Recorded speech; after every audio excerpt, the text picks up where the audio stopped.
கிறிஸ்துவுக்குள் அன்பான சகோதர சகோதரிகளுக்கு இந்த நாளிலே இந்த வேலைக்கிழமை மாலை வேளையில் கூட தேவனுடைய வார்த்தையை யூடியூபின் மூலமாக கேட்கும்படியாக தேவன் நமக்கு தருணங்களை கொடுக்கிறார்.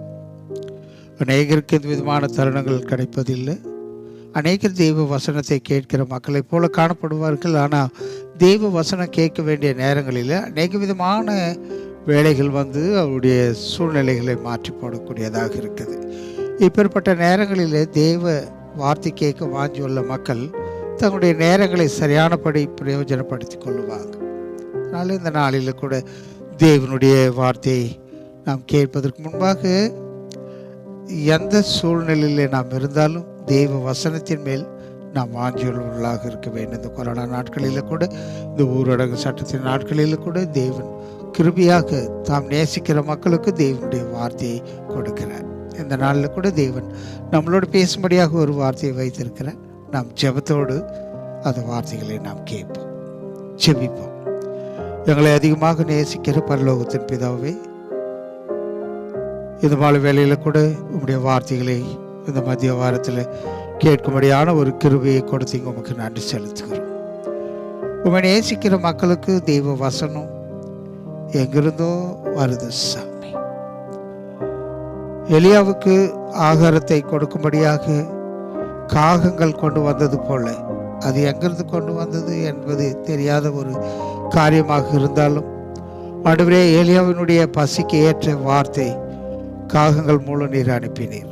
அவ்விதமாக உம்முடைய வசனத்தை கேட்கிற வாஞ்சியுள்ள மக்களுக்கு ஆண்டவரே, நீர் எவ்விதமாக தேவனுடைய வார்த்தையை அனுப்புகிற தேவனாக இருக்கிறீர்.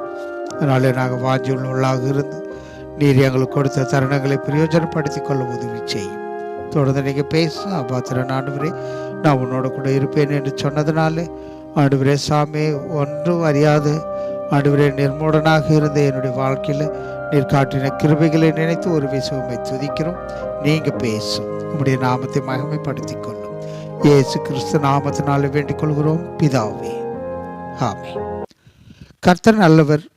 இந்த நாளில் கூட தேவனுடைய வார்த்தை தேவன் கேட்கும்படியாக நமக்கு ஒரு தருணத்தை கொடுத்திருக்கிறார். ஏலியாவுக்கு பசி உண்டாயிற்று. ஏலியாவை போஷிக்கும்படியாக தேவன் காகங்களுக்கு கட்டளையிட்டார். அது எங்கிருந்து கொண்டு வந்தது என்பது அது ரகசியமாகவே இருக்கு. ஆக மொத்தம் தேவனுடைய பிள்ளைகளுக்கு தேவன் சில காரியங்களை செய்கிறதை பார்க்கும் பொழுது ஆச்சரியமாகவே இருக்கும். தேவ வார்த்தையின் மேலே வாஞ்சி இருக்கிற மக்களுக்கு தேவன் எவ்விதமாகவோ அவருடைய ஆவிக்குரிய வாழ்க்கை பலப்படுத்தும்படியான தேவ வார்த்தைகள், தேவ வசனங்கள் அநேகர் மற்றவர்களிடத்தில் பேசும் பொழுது அதுக்கு தேவையான பலமுள்ள ஆவிக்குரிய வாழ்க்கையில் வார்த்தைகளை தேவன் அனுப்புகிறதை பார்க்கிறோம். இது வாஞ்சிக்கிற மக்களுக்கு, பசியாக இருக்கிற மக்களுக்கு.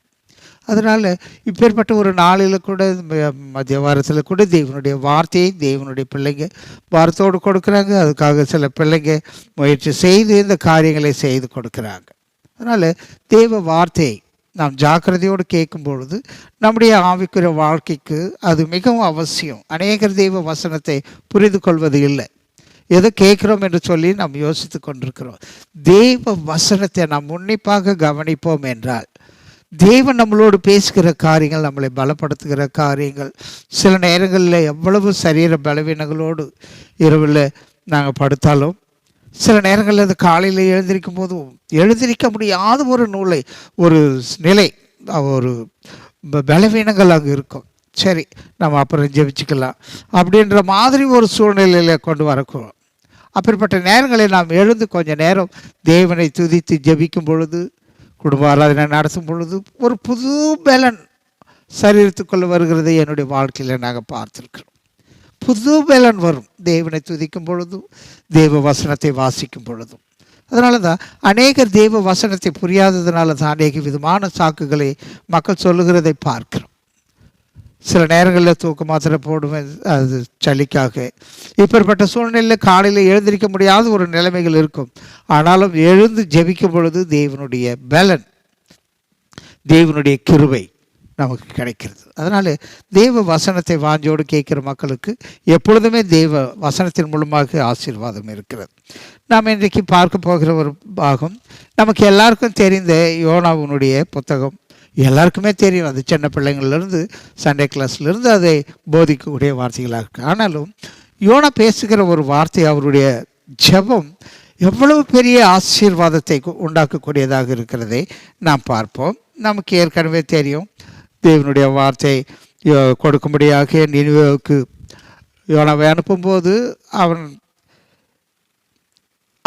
வழி தவறி அப்படின்றது இல்லை, கர்த்தருடைய வழியை விட்டு அவன் வேறு விதமான எண்ணங்களோடு அங்கு தர்சீசுக்கு போகிற கப்பலை பிடித்து போகிறதை பார்க்கிறான்.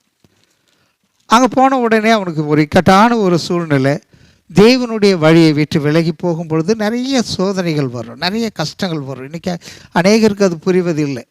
சில நேரங்களில் நான் இப்படி ஜெபிப்பதுண்டு, ஏதாவது ஒரு நஷ்டமான காரியங்கள் வந்தால் நான் இப்படி ஜெபிப்பேன், ஏன் ஆண்டவர் இந்த நஷ்டம் என்னுடைய வாழ்க்கையில் வந்தது, எதுக்காக வந்தது? அவ்விதமாக யோனா தேவனுடைய வழியை விட்டு விலகி போகும் பொழுது அவனுக்கு வாழ்க்கையில் ஒரு இக்கட்டான நிலைமை, அது பயங்கரமான நிலைமை, அது யாரும் யோசித்து பார்க்க முடியாத நிலைமை, அதை சொன்னால் மற்றவங்களை நம்ப முடியாத நிலைமை. ஏன்னா அந்த நிலைமை இவ்விதமாக தேவனுடைய வழியை விட்டு போனதுனாலே யோனாவு அவன் கடலிலிருந்து தள்ளப்பட்டு மீனின் வயிற்றில் 3 நாள், ஒரு நாள் இருந்தாவே கஷ்டம், 3 நாள் மீனின் வயிற்றில் இருக்கும் பொழுது ஜீவன் இருக்குது. அந்த நேரத்தை அவன் உபயோகப்படுத்தி கொள்கிறார். அவ்விதமாக தன்னை தாழ்த்தி ஜெபிக்கும் பொழுது ஒரு வார்த்தை அவர் சொல்லுகிறதை பார்க்கிறோம். பாருங்கள், 2ஆம் அதிகாரம் 8ஆம் வசனம். பொய்யான மாயை பற்றி கொள்கிறவர்கள் தங்களுக்கு வரும் கிருபையை போக்கடிக்கிறார்கள். மறுபடியும் படிக்கிறேன். பொய்யான மாயை பற்றி கொள்கிறவர்கள் தங்களுக்கு வரும் கிருபையை போக்கடிக்கிறார்கள். யோனாவினுடைய ஆழமான ஒரு வார்த்தை அது. தேவன் யோனாவின் மேலே ஒரு பெரிய காரியத்தை நோக்கத்தை வைத்து அவர் யோனாவை தெரிந்து கொண்டு நினிவேவுக்கு அனுப்பும்போது அது வழி தவறி போய் இதை இக்கட்டான நிலைமையில் போய் சிக்கி கொண்ட பிறகு அந்த மீனின் வயிற்றில் அவன் அவஸ்தைப்படும் பொழுது இவ்விதமான ஒரு வார்த்தை அவனுடைய வாயிலிருந்து வருகிறதை பார்க்கிறோம். பொய்யான மாயை, என்ன எண்ணத்தோடு அவன் வழி விலகி போனான் என்பது நமக்கு சரியானபடி தெரியல.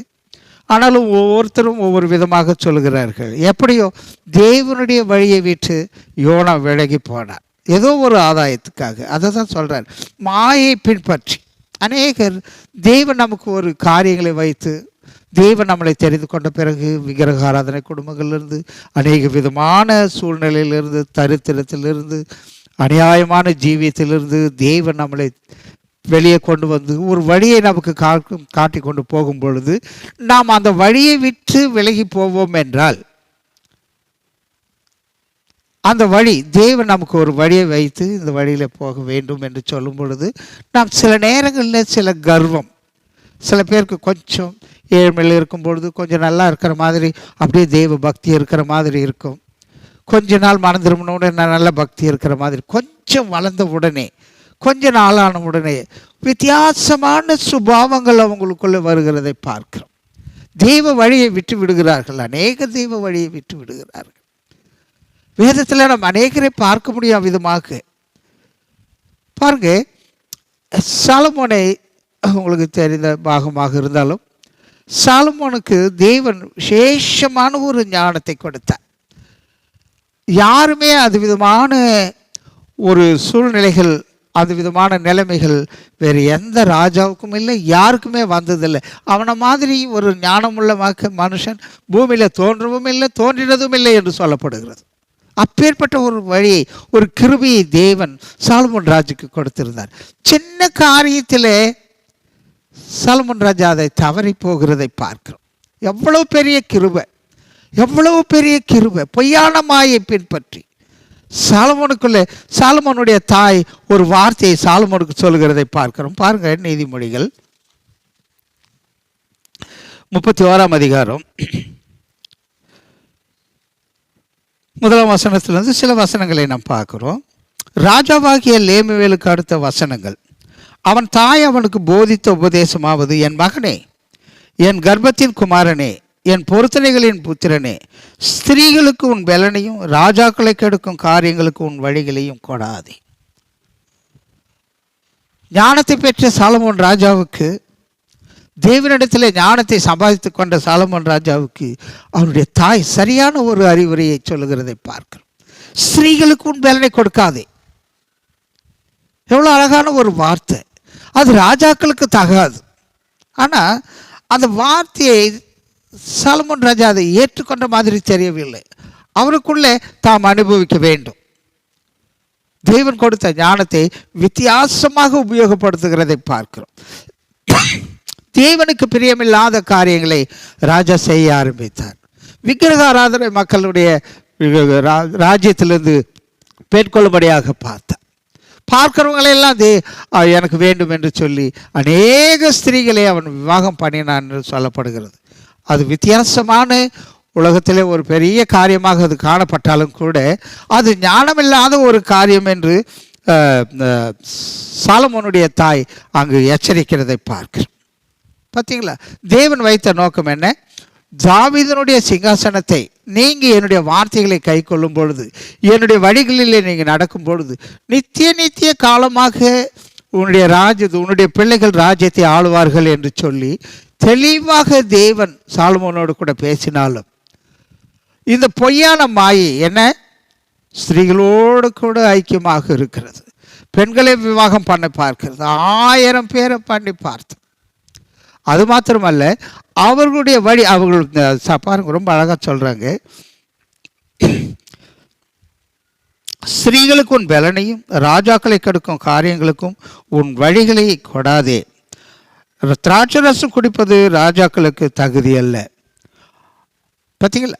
ரொம்ப அழகாக அங்கு சாலமோன் ராஜாவுக்கு அவனுடைய தாய் எச்சரிக்கிறதை பார்க்கிறோம். ஸ்திரீகளுக்கு உன் பலனை கொடுக்காது. ராஜா அதை ஏற்றுக்கொள்ளவில்லை. ஸ்திரீகள் மேலே மோகம் கொண்டவனாக இருந்தான். அநேக ஸ்திரீகளை விவாகம் பண்ணினான். அநேக ஸ்திரீகளை வைப்பாட்டிகளாக வைத்து கொண்டான். என்ன நடந்தது? தேவன் அவருக்கு வைத்திருந்த ஒரு பெரிய நோக்கத்தை அவனுடைய வாழ்க்கையில் இழந்து போனதை பார்க்கிறோம். என்ன இழந்து போனார்? உன்னுடைய சந்ததியிலிருந்து ராஜாக்கள் தோடுவார்கள். அந்த ஆசீர்வாதத்தை முழுவதுமாக ராஜா அங்கே இழந்து போனதை பார்க்கிறோம். என்ன நடந்தது பாருங்க. 1 ராஜாக்கள்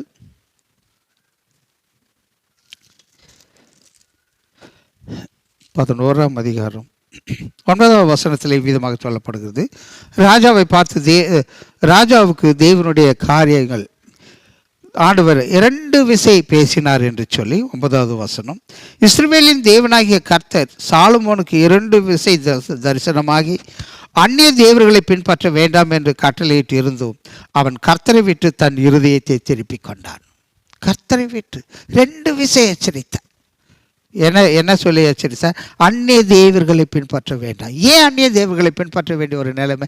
அநேக பெண்களை அவன் திருமணம் செய்து கொண்டதுனாலே அநேக ஸ்திரீகள் அவனுடைய இருதயத்தை வழுவி போகும்படியாக. பார்த்தீங்களா? தேவன் வைத்த கிருபை. அதுதான் யோனா சொல்றார், பொய்யான மாயை பின்பற்றுகிறவர்கள் தங்களுக்கு வரும் கிருபையை போக்கடிக்கிறார்கள். எவ்வளவு பெரிய கிருபை சாலமோன் ராஜா அங்கே இழந்து போனதை நாம் பார்க்கிறோம். 2 விசை தேவன் எச்சரித்து, 2 முறை தேவன் எவ்வளோ எச்சரிப்பு கொடுத்து கூட அவன் அதிலிருந்து விடுபட முடியாத நிலைமையில சிக்கொண்டு போனதை பார்க்கிறோம். பொய்யான காரியங்கள் நம் ஜாக்கிரதையாக இருக்க வேண்டும். சில நேரங்களில் தேவன் நம்முடைய வாழ்க்கையில் ஒரு பெரிய காரியங்களை செய்யும்படியாக தேவன் ஒன்று உருவாக்கி விக்கிரக ஆராதனை குடும்பத்திலிருந்து உன்னை கொண்டு வரும்பொழுது, ஏழ்மையிலிருந்து உன்னை கொண்டு வரும்பொழுது, கொஞ்சம் வளர்ந்த உடனே கொஞ்சம் இந்த உலகத்தில் கொஞ்சம் உயர்ந்த உடனே இருதயங்களை வேறு பக்கமாக திரும்புகிறதை பார்க்கிறோம். சில தேவனுடைய ஊழியக்காரர்கள் கூட அவ்விதமாக இருக்கிறதை பார்க்கிறோம். கீழான நிலைமையிலிருந்து தேவன் அவர்களை மேலே கொண்டு வந்த பிறகு முழுவதுமாக அதை மறந்து போகிறதை பார்க்கிறோம். ஒரு சில நேரங்களில் நான் இப்படி சபையில் எச்சரிப்பது உண்டு. ஏன்னா சில நேரங்களில் ரேஷன் அரிசி கூட இல்லாதபடி கஷ்டப்பட்ட நாட்கள் இருந்தது. இன்றைக்கி அநேகர் கேட்கும்போது ரேஷன் அரிசி சாப்பிடுவேன்னா சாப்பிட மாட்டோம். ஐயோ எனக்கு அது ஒத்துக்காது. பார்த்தீங்களா? அது என்ன பொய்யான மாய். நல்லா நாங்கள் ராம்பிகமாக ஏற்கனவே இருந்ததை மறந்து போயிடும். எங்கே இருந்தோம் என்பதை அநேகர் மறந்தவர்களாக ஜீவிக்கிறாங்க. அதுதான் அங்கே யோனா அந்த அந்த மீனின் வயிற்றில் இருந்து கொண்டு அவர் அவிதமாக ஜெபிக்கிறதை பார்க்கணும். பொய்யான மாயை பின்பற்றி தேவன் என் மேலே வைத்திருக்கிற நோக்கத்தை நான் பின்பற்றாதபடி பொய்யான மாயை தப்பித்து போயிடலாம், தர்சிஸுக்கு போயிடலாம் அப்படின்னு சொல்லி கூலி கொடுத்து கப்பல் ஏறி போனவன் இப்போ மீனின் வயிற்றில் சிக்கி கொண்டு இவ்விதமான ஒரு நிலைமை பார்க்குறான். பார்த்தீங்களா? எந்த விதத்திலும் தேவனுடைய வழிகளை விட்டு விலகி போகும் பொழுது நாம் தவறி போவோம், எங்கேயோ போய் நின்று போயிடும். சில பேர்களை நான் இப்படி சொல்கிறது, சில வாலிப பிள்ளைகளை பார்க்கும்போது, சில குடும்பங்களை பார்க்கும்போது ஜாக்கிரதையாக இருங்க, உனக்கு வழி நல்ல மாதிரி தான் இருக்கும், அது எங்கே போய் எங்கே நிறுத்தும்னு தெரியாது. அதனால தான் தேவனுடைய வசனம் சொல்லுது, மனுஷனுக்கு செம்மையாய் தோன்றுகிற வழி உண்டு, அதன் முடிவோ மரண வழிகள் என்று தேவனுடைய வார்த்தையை எச்சரிக்கிறதை பார்க்குறோம். வழிகள் நல்லா இருக்கிற மாதிரி இருக்கும். இங்கே யோனாவுக்கு வழிகள் நல்லா இருந்த மாதிரி இருந்தது. போன உடனே கப்பல் புறப்பட்டது, அதில் கூலி கொடுத்து ஏறி போய் படுத்துட்டான், போயிட்டார், தப்பிச்சிட்டோம் அப்படின்னு சொல்லி. ஆனால் ஒரு இடத்துல வந்த உடனே அவன் நாங்கள் சிக்கி கொண்டதை பார்க்கிறோம். தேவனுடைய நோக்கங்களை நாம் மறக்கும் பொழுது, தேவன் நமக்கு கொடுத்த காரியங்களை நாம் எழுந்து வழி தவறி போகும் பொழுது இக்கட்டான நிலைமையில போய் நின்று நாம் அவதிப்படுவோம், கஷ்டப்படுவோம், தேவன் மேலே நாம் முறுமுறுக்கிறவர்களாக இருப்போம், அன்பு இல்லாமல் போய்விடும். தேவனுடைய வழியை விட்டு இன்னைக்கு அநேக மக்கள், அநேக குடும்பங்கள் அவிதமான ஒரு நிலைமையில் இருக்கிறதை பார்க்கிறோம். தேவனுடைய காரியங்களை மறந்தவர்களாக, தேவன் தம்மை தெரிந்து கொண்ட காரியங்களை மறந்தவர்களாக போகிறதை பார்க்கிறோம். ஆகையால் பிரியமானவர்களே, இன்னொரு ராஜாவை குறித்து கூட நாம் பார்ப்போம். பாருங்க,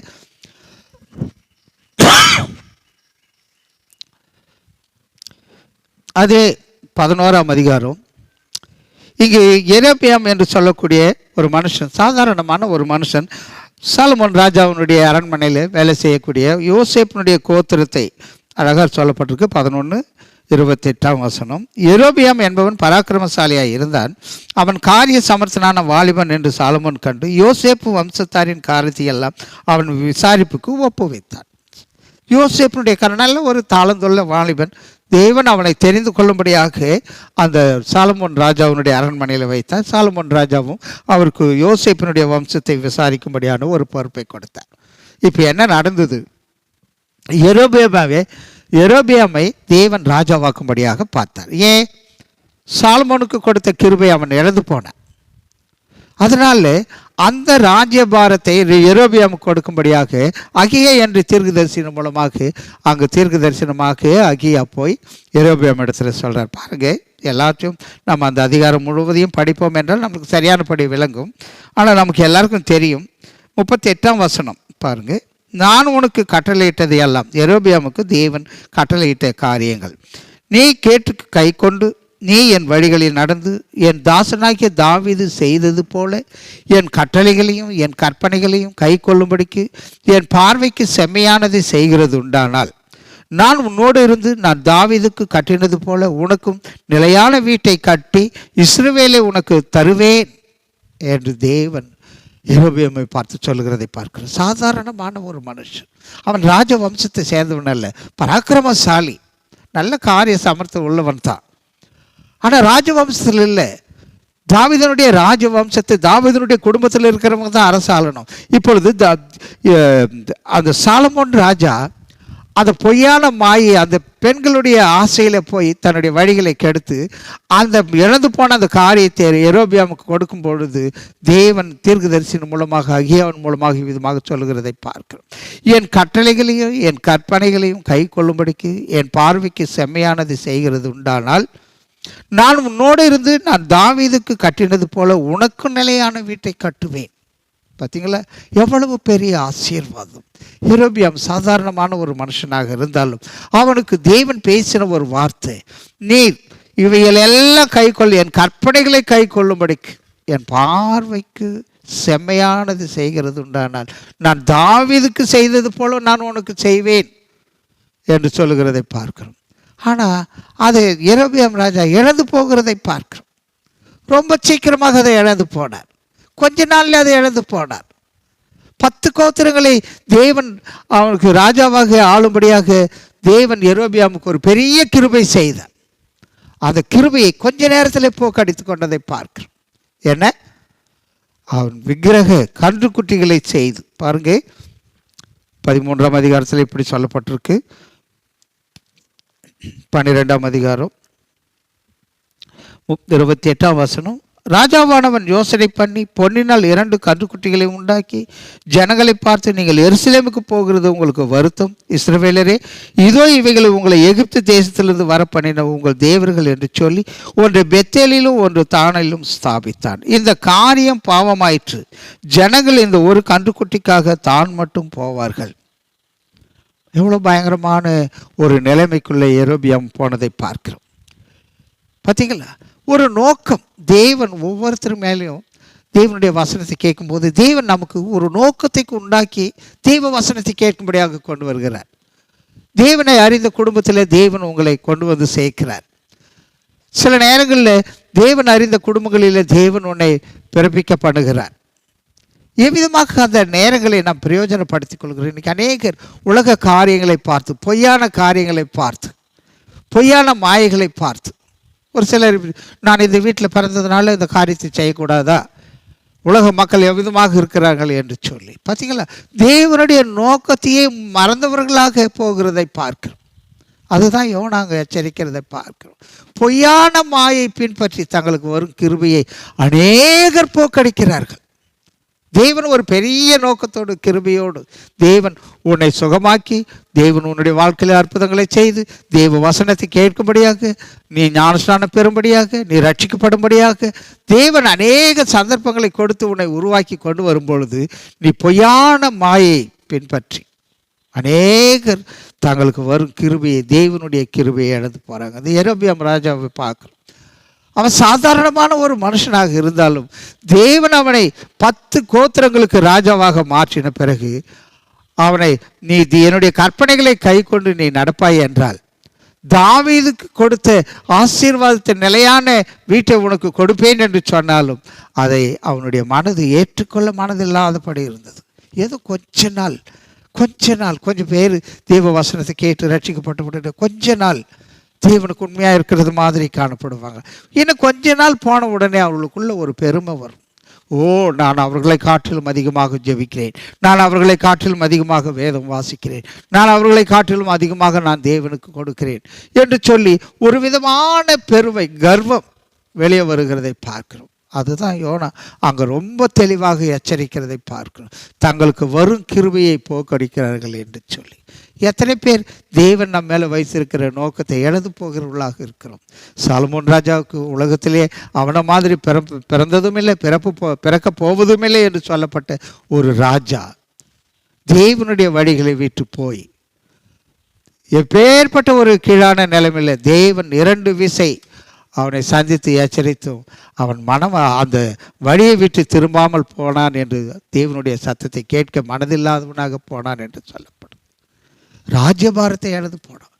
அவங்களுடைய பிள்ளைகளுக்கு ராஜ்யபாரத்தை வைத்து போக வேண்டிய ஒரு தகப்பன் எவ்விதமாக அந்த பிள்ளைகளுக்கு ராஜ்யபாரத்தை வேறொரு இடத்துல கொடுக்கும்படியாக தேவனாக ஏற்பாடு செய்ததை பார்க்கிறோம். ஆகையால் பிரியமானவர்களே, நமக்கு முன்பாக நிறைய வழிகள் வரும். நாம் ரட்சிக்கப்பட்ட உடனே நாம் தேவனுடைய வார்த்தை கேட்கும் பொழுது தேவன் சில ஆசீர்வாதங்களை உண்டாக்கக்கூடியவராக இருப்பார். அந்த ஆசீர்வாதங்களின் மூலமாக நாம் எவ்விதமான காரியங்களை செய்கிறோம், எவ்விதமான வழியிலே நாம் போகிறோம்.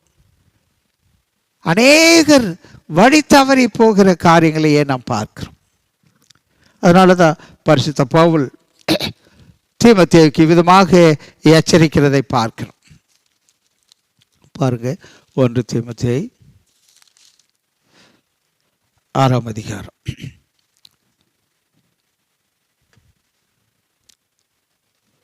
போதும் என்கிற மனதுடனே கூட தெய்வ பக்தியை மிகுந்த ஆதாயம். போதும் என்கிற மனதிற்கு வேண்டும். போதும், தேவன் நம்மளை ஆசீர்வதித்த விதங்கள் போதும்.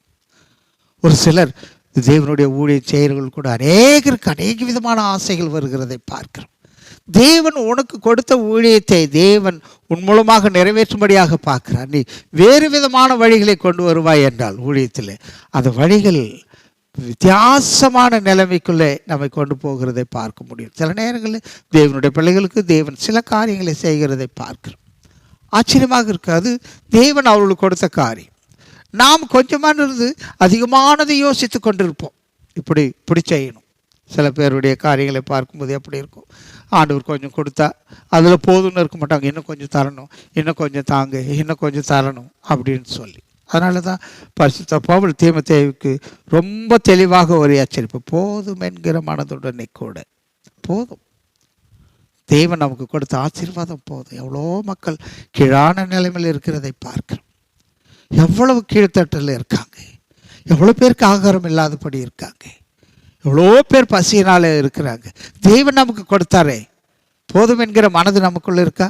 அந்த பக்தி நமக்குள்ளே இருக்குதா? இன்னும் நம்மளுக்கு இப்படி வேணும், அப்படி வேணும், அது வேணும், இது வேணும். சில பேரை பார்க்கும்போது, சில ரட்சிக்கப்பட்ட உடனே, சில கொஞ்சம் வந்த உடனே எனக்கு இது வேணும், அது வாங்கணும், இப்படி வாங்கணும், அப்படி வாங்கணும், இப்படி வாங்கணும். உழவு ஒவ்வொரு பொருளும் தயார் பண்ணும்பொழுது சின்ன டிவி வேணும், பெரிய டிவி வாங்கணும், அந்த சுவர் 10க்கு 10 வேணும்.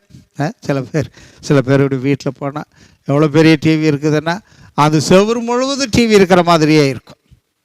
அது வேணும். ஏன்? தேவன் நம்மளை ஆசீர்வதித்தார். இதில் தான் ஆசீர்வதிச்சாரா?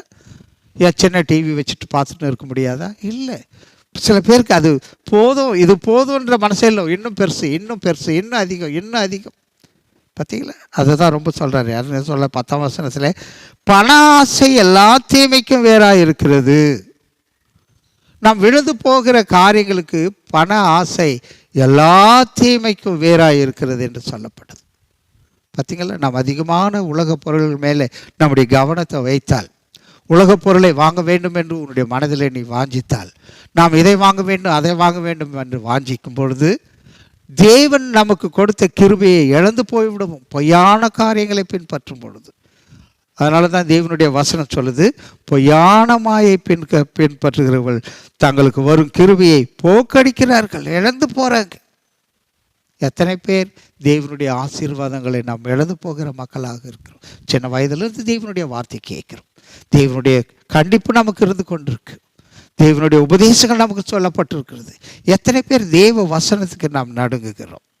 இங்கே யோனா ரொம்ப தெளிவாக அந்த வார்த்தையை சொன்ன பொழுது என்ன, பொய்யான மாயை பற்றி கொள்கிறவர் தங்களுக்கு வரும் கிருபையை போக்கடிக்கிறார்கள் என்று சொன்ன பொழுது இப்பொழுது 9வது வசனம், நானோ வேணில் துதியின் சத்தத்தோடு உமக்கு பலியிடுவேன், நான் பண்ணின பொருத்தனையை செலுத்துவேன், ரட்சிப்பு கர்த்தருடையது என்றார். கர்த்தர் மீனுக்கு கட்டளையிட்டார், அது யோனாவை கரையிலே காக்கிவிட்டது. பார்த்தீங்களா? எப்போ கக்குச்சு? பொய்யான மாயை பின்பற்றி போன ஆண்டவரே.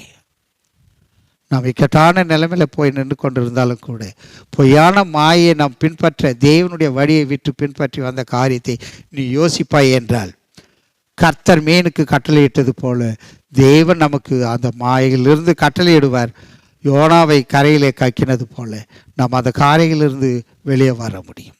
ஆகியால் பிரியமானவர்களே, தேவனுடைய வார்த்தை இந்த நாளில் கூட தேவன் நம்மளோடு பேசியிருக்கிறார். தேவனுடைய வழியை சரியானபடி அறிந்து கொள்ள வேண்டும். பொய்யான உலகத்தினுடைய காரியங்களை நாம் பின்பற்றுவதாக இருக்கக்கூடாது. ஜெபிப்போம். எங்களை அதிகமாக நேசிக்கிற பரலோகத்தின் பிதாவே, நீர் கொடுத்த வார்த்தைக்காக உமக்கு நன்றி செலுத்துகிறோம் சாமி.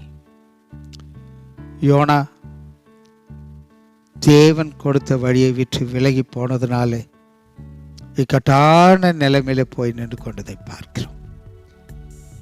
யாரும் விடுவிக்க முடியாதபடி, யாரும் காப்பாற்ற முடியாதபடி ஒரு சூழ்நிலையில் அங்கு மீனின் வயிற்றில் தவிக்கும் பொழுது இவ்விதமான ஒரு ஜெபத்தை அவர் ஜெபிக்கிறதை பார்க்கிறோம். பொய்யான மாயை பற்றி கொள்கிற தங்களுக்கு வரும் கிருபையை போக்கடிக்கிறார்கள் என்று சொல்லி எப்பொழுது அந்த வார்த்தை அவருக்குள்ளே வந்ததோ, எப்பொழுது தேவனை துதிக்க ஆரம்பித்தாரோ, கர்த்தர் மீனுக்கு கட்டளையிட்டார், அது கரையிலே கக்கிவிட்டது. கடல்ல கக்கல ஆண்டவரே, கரையிலே கக்கினது சுவாமி. ஆண்டவரே, நாங்கள் எத்தனையோ பேர் நீங்கள் அழைத்த அழைப்பை மறந்தவர்களாக அநேக வழிகளை நாங்கள் பின்பற்றி போகிறோம் சாமி. நீங்கள் எங்களை எச்சரித்தீர் அந்த ராஜாக்கள் மூலமாக. ஆண்டவரே, சாலமோன் ராஜாவுக்கு எவ்வளோ கிருபையை கொடுத்தீங்க. அவனுடைய தாய் அவனை எச்சரித்தாங்க. ஆனாலும் அது அவன் கேட்க மனதில்லாதவனாக இருந்ததுனால தேவன் 2 விசை எச்சரித்து அவன் கீழ்ப்படியாமல் வழி விலகி போனதை பார்க்கிறோம் சாமி.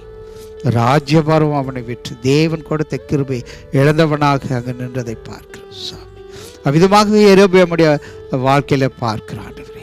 தேவன் ஒரு பெரிய கிருபையை கொடுத்து ராஜாவாக மாற்றி 10 கோத்திரங்களை கொடுத்தாலும் தேவனுடைய வழிகளை விற்று வேறு வழியை தெரிந்து கொண்டதினாலே அவனும் அந்த காரியங்களை இழந்து போனதை பார்க்கிறோம். விதமாக இந்த உலகத்தில் நீங்கள் எங்களை தெரிந்து கொண்டீர். கல்லையும் மண்ணையும் வணங்கி கொண்டிருந்த மக்கள் நாங்கள், அநேக விக்கிரகாராதனையில் ஜீவித்து கொண்டிருந்த மக்கள், துன்மார்க்கத்தில் அநியாயத்தில் ஜீவித்து கொண்டிருந்த மக்கள், எங்களுக்கு வெளிச்சத்தை கொடுத்து உங்களுடைய வார்த்தை கேட்கும்படியான ஒரு கிருபையை கொடுத்து எங்களை உருவாக்கி வரும்பொழுது நாங்கள் வேறு வழிகளை தெருவில் போகாதபடி உங்களுடைய கிருபையினாலே எங்களை நிரப்பும். நீர் ஆசீர்வதியும். உங்களுடைய நாமத்தை மகிமைப்படுத்திக் கொள்ளும். இயேசு கிறிஸ்து நாமத்தினாலே வேண்டிக் கொள்கிறோம் பிதாவே, ஆமென். கர்த்தர் நல்லவர். இந்த நாளில் கூட தேவனுடைய வார்த்தை நம்மளை எச்சரித்திருக்கிறது. நாம் எங்கு வழி விலகி போகிறோம், தேவனுடைய காரியங்களை எதன் மேலே நம்முடைய மனசை வைக்கிறோம். பொய்யான மாயைகள் அநேக உலக காரியங்களை வைக்கிறது போல நாம் வைக்காதபடி தேவ வசனத்துக்கு பயந்து நடப்போம் என்றால் தேவன் நம்மளை நிச்சயமாகவே ஆசீர்வதிப்பார். பின்னால் வரக்கூடிய அட்ரஸ் இருக்கிறது ஸ்க்ரீனில். அது ஒரு வேளை ஆண்டவர் சித்தமானால் மறுபடியும் தேவ ஆலயம் திறக்கப்படும் பொழுது அந்த அட்ரஸ் கீழ் உள்ள பகுதியில் அட்ரஸில் நீங்கள் வாசித்து அந்த பகுதியில் வந்து கலந்து கொள்ளுங்க. மேலும் தேவனுடைய வார்த்தைகளை நாம் கேட்க முடியும். தேவன் நம்மளை ஆசீர்வதிப்பார். நன்றி.